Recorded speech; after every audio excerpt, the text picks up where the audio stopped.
আনুগত্য আদেশ পালনকে সবকিছুর উপরে অগ্রাধিকার দেব এবং সর্বাধিক গুরুত্বপূর্ণ মনে করব।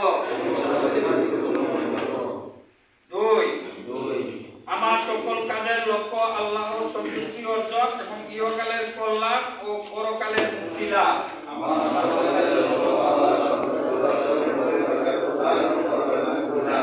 3 সংগঠনের গঠনতন্ত্র ও নিয়ম শৃঙ্খলা মেনে চলব।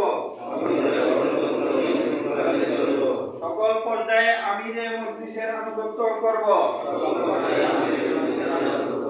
5 সংগঠন বিরোধী আমার ঊর্ধ্বতন দায়িত্বশীলদের প্রতি শ্রদ্ধা ও তার নির্দেশ মেনে চলব এবং আনুগত্য করব। 8 সংগঠন বিরোধী কোনো কর্মকাণ্ডে অংশগ্রহণ করব না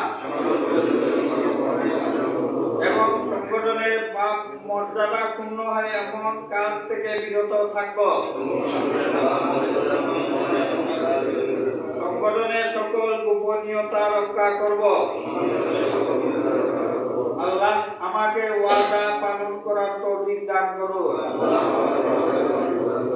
উপরে নাম, পিতার নাম, শাখার নাম, আর নিচে স্বাক্ষর করে আমার কাছে জমা দেন। স্বাক্ষর দিয়া